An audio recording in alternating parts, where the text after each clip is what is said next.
European Union invests billions of euros in the protection of its external borders. At the same time, humans fleeing war, persecution and poverty have been afforded no such protection. Thousands of people searching for safety and a decent life are dying in the Mediterranean Sea. Those who survive the life-threatening crossings are increasingly detained and deported from all over Europe. Since the EU-Turkey agreement came into force on the 20th of March 2016, the Aegean Islands have been assigned a special status within the European border control regime. They were transformed into open-air prisons, where people who escaped war and persecution are held under disgraceful living conditions behind barbed wire. Some of them are kept in this state of limbo for more than a year. Outside the legal framework of the Greek mainland, a new asylum procedure has been introduced for the islands only. Even persecuted refugees with well-founded asylum claims will now be sent back to Turkey. Slowly, the island of Lesvos has turned into a deportation hub to Turkey, where many asylum seekers are again detained and eventually deported. The EU still forces asylum seekers back to face persecution and violence abroad, but now it has handed this dirty job on to a non-European country.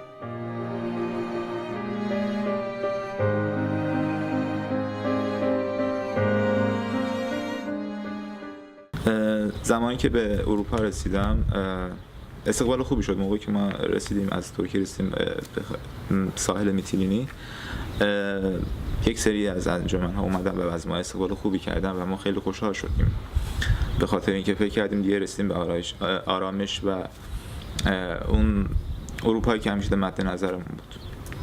ولی خب این بیشتر از یک ساعت طول نکشید و ما موقعی که رسیدیم کمپ موریا 28 روز ما رو توی کمپ نگه داشتن. ما 28 روز نه تنها توی کمپ، توی یک چادر بزرگ که اسمش قرنطینه بود، 28 روز ما باید توی یک چادر زندگی میکردیم بدون که حق رفتن به خود کمپ داشته باشیم. ما رسیدیم موریا، تو همون لحظات اول اصلا نذاشتن ما یه دوشی بگیریم و یه ذره استراحت کنیم. خب ما 10 روز 10 شب توی جنگل خوابیده بودیم، خیلی مسیر بدی اومده بودیم، ممکنه تو دریا جونمون از دست بدیم و خیلی حالمون بد بود. گرسنه بودیم، تشنه بودیم، خسته بودیم. بدون اینکه بذارم ما یک روز استراحت کنیم و بعد از اون از ما سوال جواب کنن، به محضی که رسیدیم از ما یه برگه آوردن و به ما گفتن که اینو باید امضا کنید. روزها و شبای خیلی بدی دیدم، از جمله این بود که در اثر آتش سوزی، چون هوا خیلی سرد بود و مردم مجبور بودن که توی چادرشون آتش روشن کنن، در اثر آتش سوزی مادر و دختری جلوی چشمای ما سوختن و مردن. متاسفانه توی سرما 10 نفر از پناهنده ها توی سرما مردن.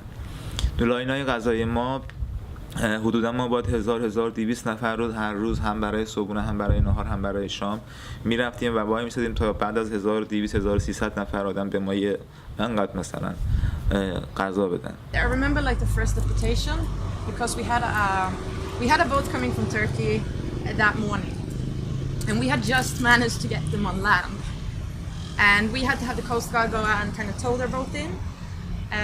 So at the same time as our boat is coming in and we are like, yeah, you know, they made it, at the same time the first deportation happened next to it. And honestly I've never felt so, it felt like a bad joke, right? Because we're sitting there and we're working our asses off to make sure that they can find safety, and our guys in this particular boat has just made it and we're celebrating, and then we see these other guys being deported like next to them.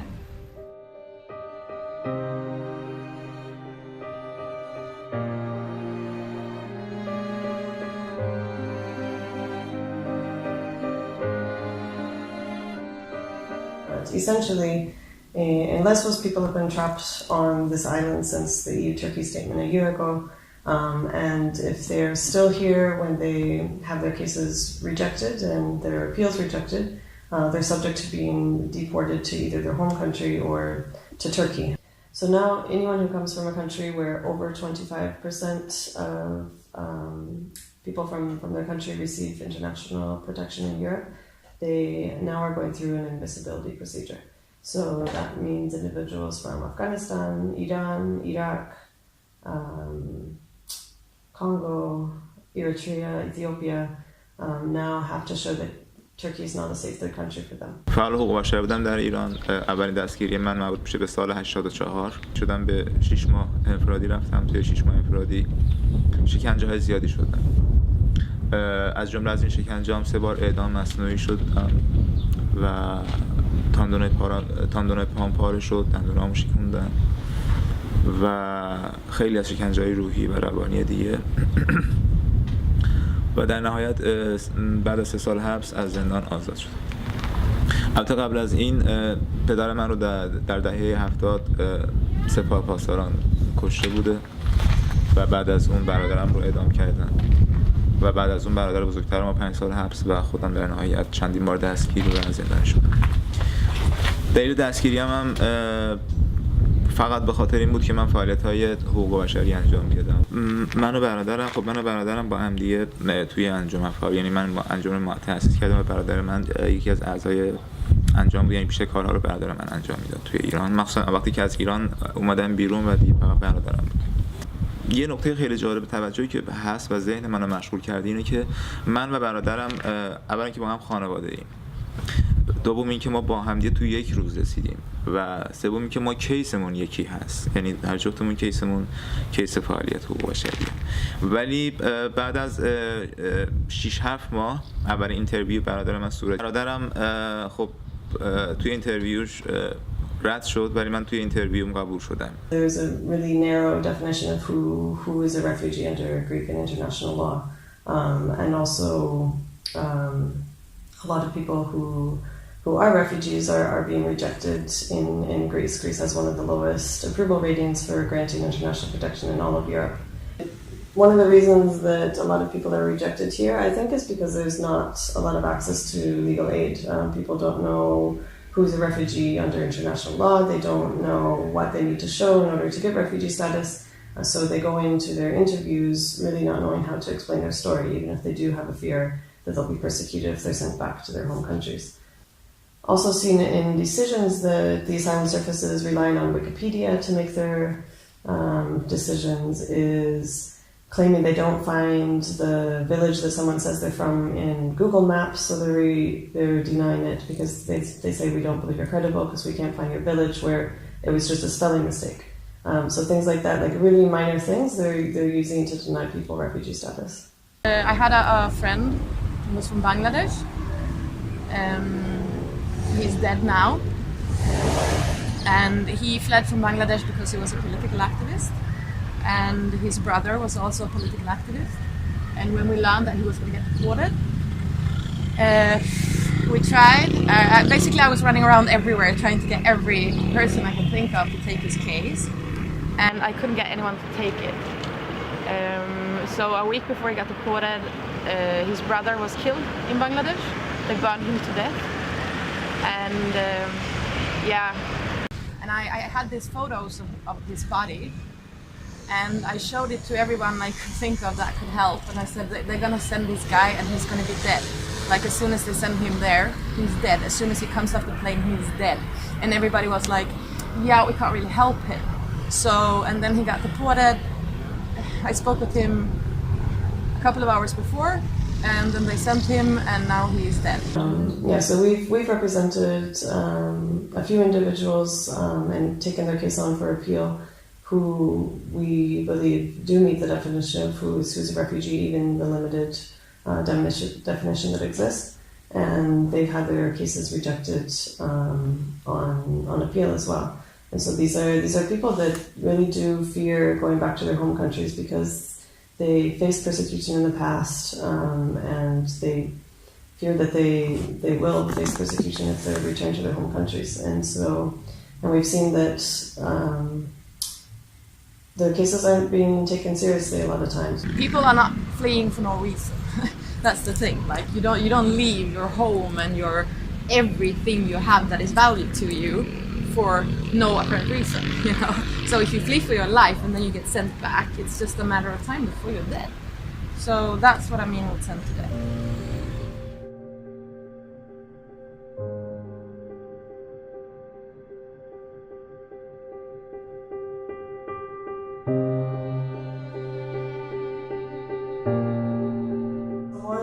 Huge huge problem in Greece, and in particular in Lesbos, is that there's been a lot of pressure for people to voluntarily return to their home countries.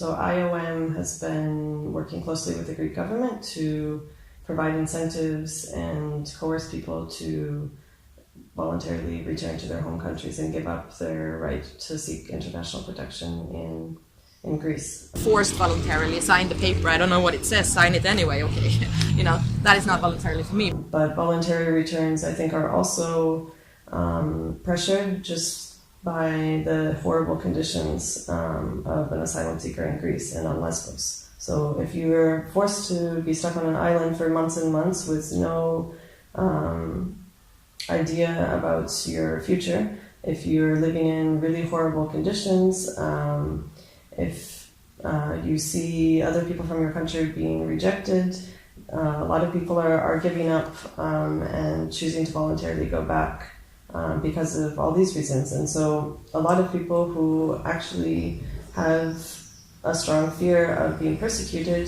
are, instead of seeking protection, which is their right, are giving up, and Europe is allowing these refugees to go back to situations that are really dangerous for them. So I know one individual who was stuck on Lesbos for, I think, about 6 months, and he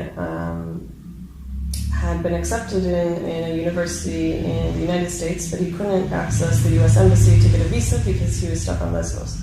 And so he decided to voluntarily return to his country so that he could get a visa to continue his education. And as soon as he returned back to his home country, he was arrested. He was held for about 2 weeks, and he was severely tortured.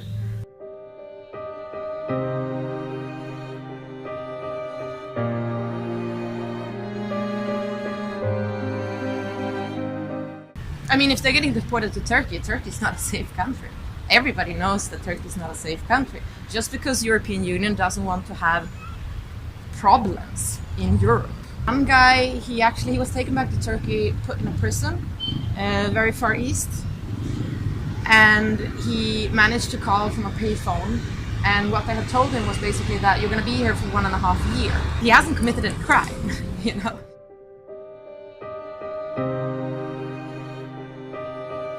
Turkey actually doesn't provide refugee protections to anyone who's not European. So Turkey has signed the Refugee Convention, but they actually only provide refugee protection to European citizens. They have a temporary protective status for Syrians, but this also doesn't provide Syrians with all the rights that's guaranteed to them under the Refugee Convention.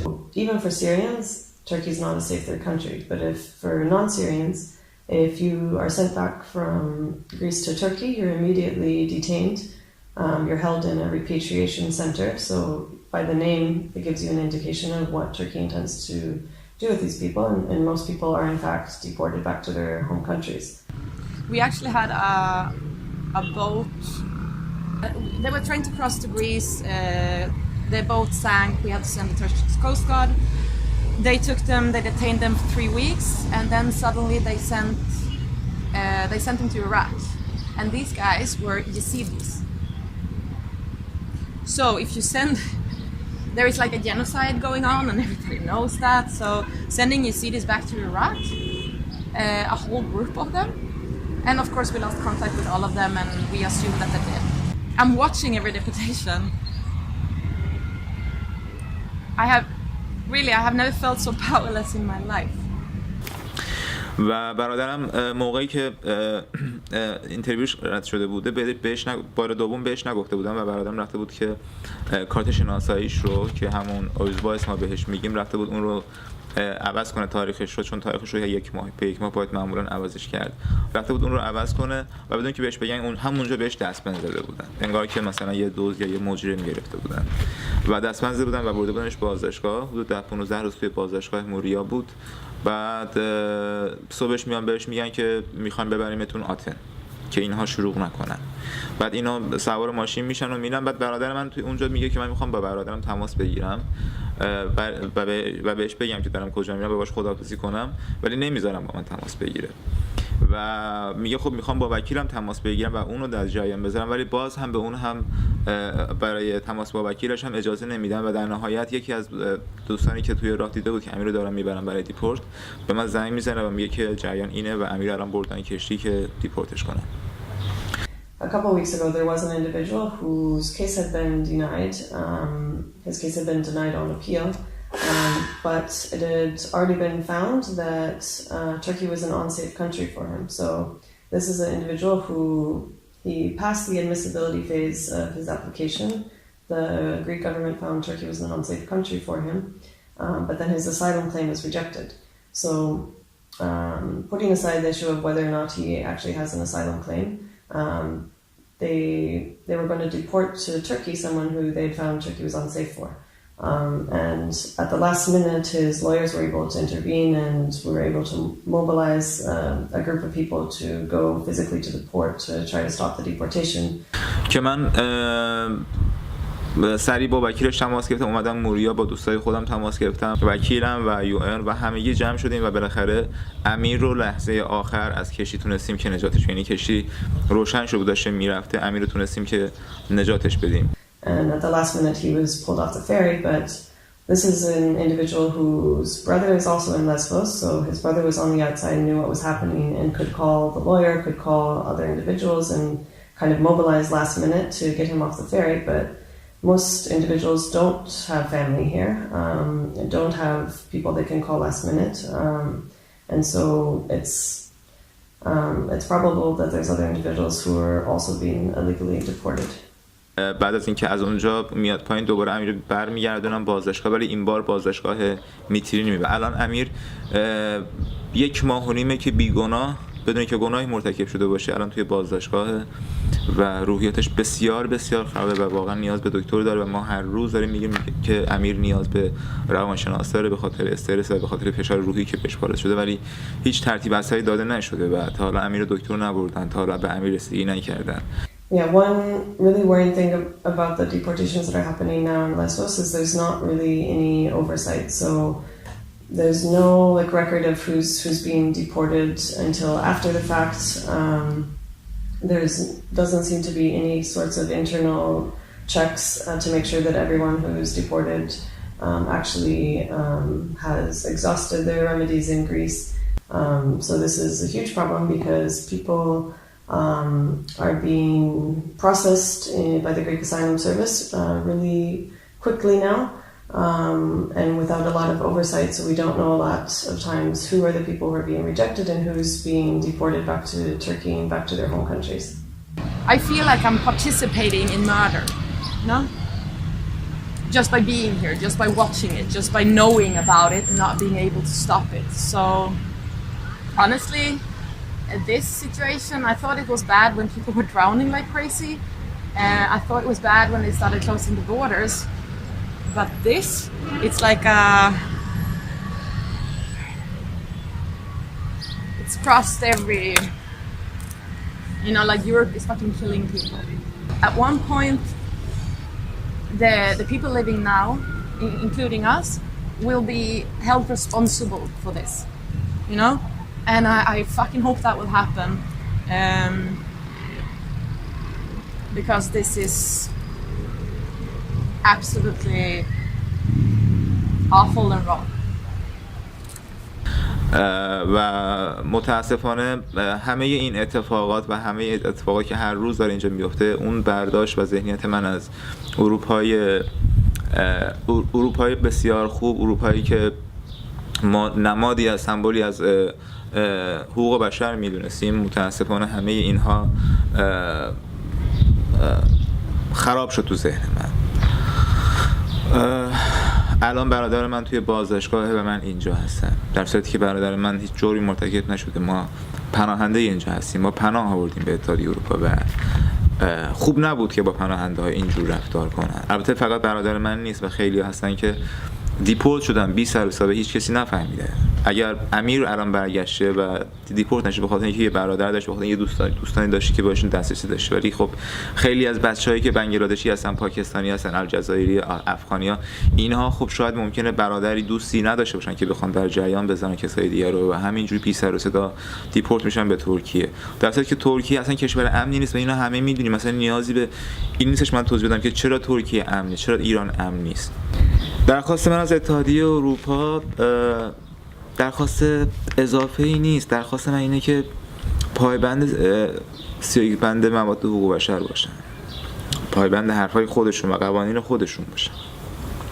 درخواست من از اتحادیه اروپا اینه که همونطور که همون قدر که احترام و عزت و کرامت انسانی شهروندای خودشون رو حفظ میکنن، کرامت بقیه انسان‌ها رو هم حفظ کنن. انسان‌هایی که از خاورمیانه، از آسیا میان پناهنده کشورهای اروپایی میشن، انسان‌های بدی نیستن، لزوما انسان‌های گشنه‌ای نیستن. هر کدوم از اینها توی کشور خودشون و توی شهر خودشون برای خودشون کسی بودن، هر کدوم برای خودشون شغلی داشتن، زندگی داشتن، یه زندگی آبرومندانه و شرافتمندانه داشتن. هیچ کدوم هم نمیخواستن که بیان کشور دیگه و سربار یک کشور دیگه و سربار یک ملت دیگه باشن. مجبور شدن که بیان. و متاسفانه اگر مثلا در کشورهای اروپایی، امریکایی یک نفر به اسم مهاجر میاد و یه حرکت تروریستی انجام میده، این نشون دهنده این نیستش که همه پناهنده های خاورمیانه، همه پناهنده‌ای که خاورمیانه‌ای هستن تروریست هستن یا آدم‌های بدی هستن. پناهنده ها دیگه چیزی ندارن، همه چیشون از دست دادن، خونه، زندگی، همه چیشون رو. فقط نیاز به آرامش دارن، فقط نیاز به این دارن که بهشون احترام گذاشته بشه. و اگر قرار نیست پناهندگی رو قبول کنین، خیلی زودتر تکلیفش روشن بشه، نه اینکه مثل برادر من 8 ماه 9 ماه توی کمپ، توی سرما، توی گرما، توی اون همه بدبختی و فلاکت و تحقیر بمونه و زندگی کنه و بعد از 8 ماه 9 ماه خیلی‌ها دیپورتشون کنین به ترکیه، بخوایم دیپورتشون کنین به ایران.